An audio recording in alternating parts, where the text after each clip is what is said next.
Hampir semua tempat punya kesannya sendiri-sendiri ya Pak Uli. Ketika datang di suatu tempat banyak sekali cerita, tapi memang benar apa sih yang paling sering diceritakan itu? Yang paling diceritakan adalah susahnya soal harga pangan, harga makanan, kebutuhan pokok, itu paling banyak diomongin.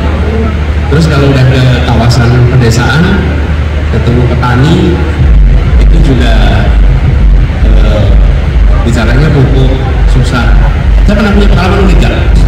Saya waktu itu mampir ke sebuah tempat di Grobogan. Grobogan itu Jawa Tengah. Saya jalan, kemudian di tengah perjalanan saya suka berhenti aja gitu, lihat ada beberapa petani, saya mampir, saya jalan ke situ.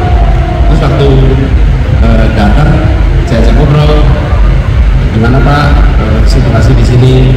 Dia ngobrol aja, saya bicara bahasa Jawa. Terus ketika udah ngobrol panjang lebar, cerita soal pupuk, cerita soal macam-macam lah, banyak ceritanya. Dan ketika udah selesai, terus saya bilang, matur nuwun Pak, kula badhe pamit rumiyin. Nggih, jenengan sinten? Kula Anis Pak. Terus dia lihat, Anis yang gubernur Jakarta itu. Nggih kula Pak. Dia kaget, jadi dia tahu nama Anis tapi tidak tahu wajahnya. Jadi ketika saya bilang saya Anis, Gubernur Anis Gubernur Jakarta, Jih, kurang min Gubernur Jakarta. Jangan memiliki foto apa?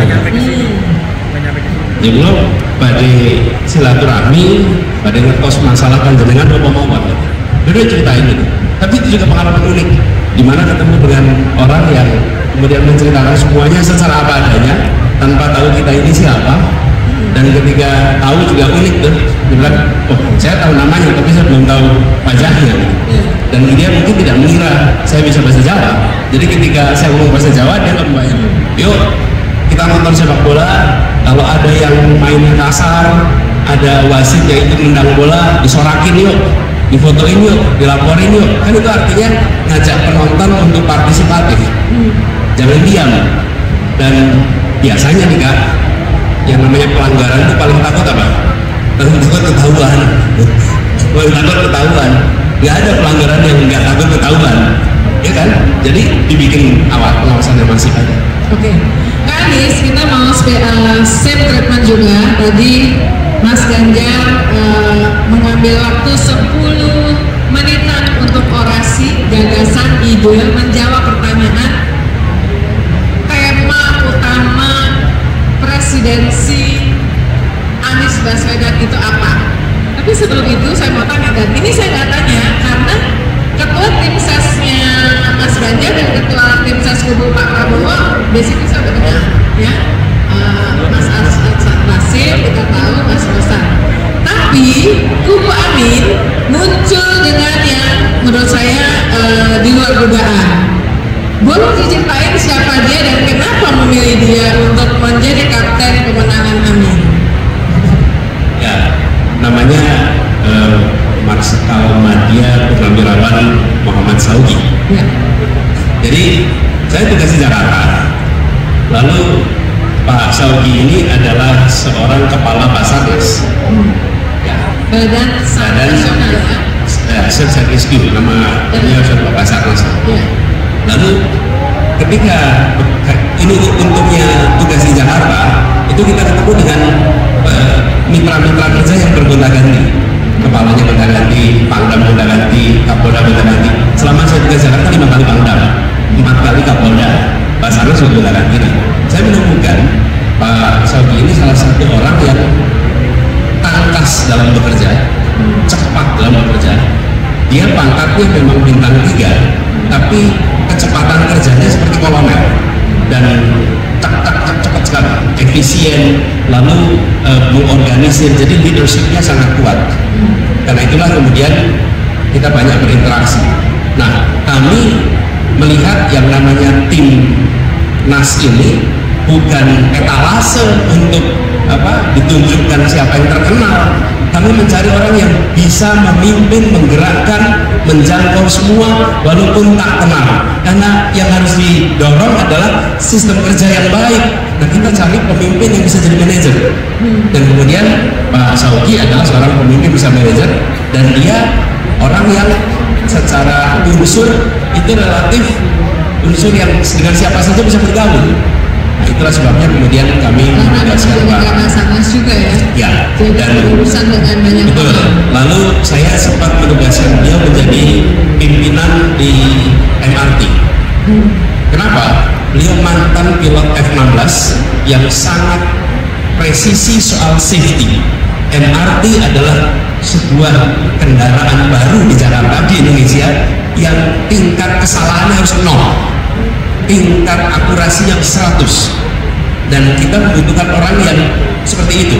Dan semua orang-orang yang pernah berada di dalam jajaran pilot-pilot tempur itu tahu persis ketika dia sudah di atas sana itu kesalahan harus berapa? Harus 0, kesalahan harus 0. Jadi saya membutuhkan dia untuk memastikan MRT itu kesalahan 0. Jadi dia menjadi komut MRT. Dia udah kenal sebelumnya. Ya, dia komut MRT, memimpin reformasi untuk membuat MRT kekeliruannya 0. Dan Anda boleh lihat dari mulai dibuka sampai sekarang MRT itu 0 listrik, 0 kemacetan.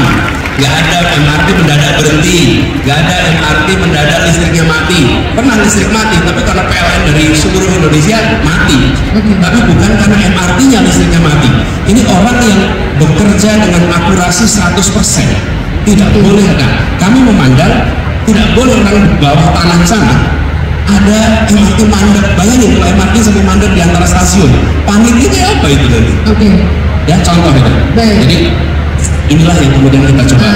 Oke, sekarang apa sebenarnya tema utama presidensi Anies Baswedan jika terpilih? Silakan 10 menit.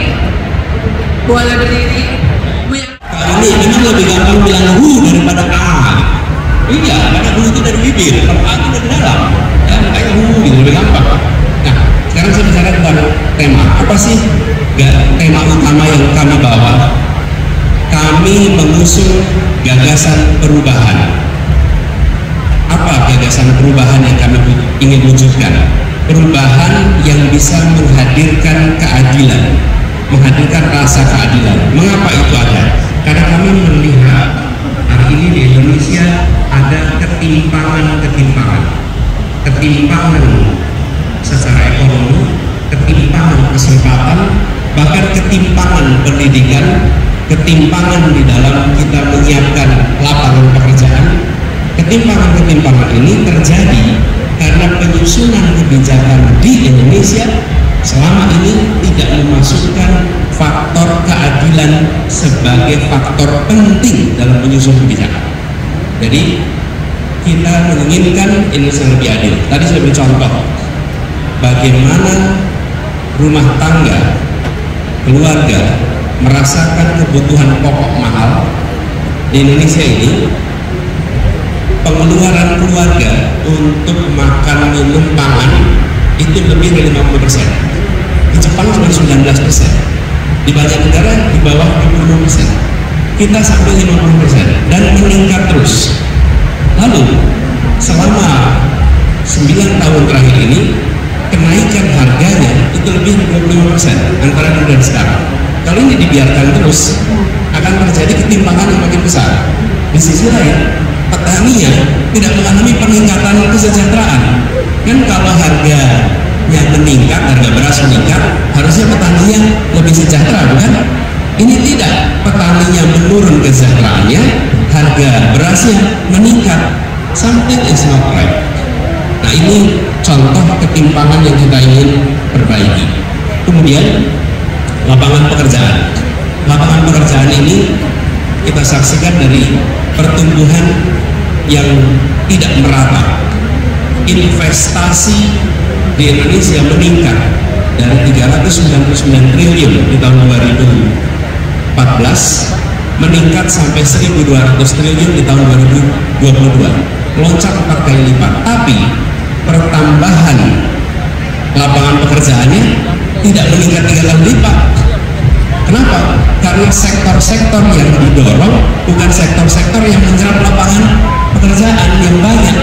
Sektor mining meningkat luar biasa, sektor energi, tapi serapan tenaga kerjanya 1%. Kalau investasinya didorong di sektor pertanian, penyerapan tenaga kerjanya 44%. Bayangkan coba, kalau kita mendorong ketimpangan itu dari sektor energi ke sektor-sektor yang menyerap tenaga kerja, maka anak-anak muda kita tidak akan kesulitan untuk mencari lapangan pekerjaan karena investasinya menyerap lapangan kerja.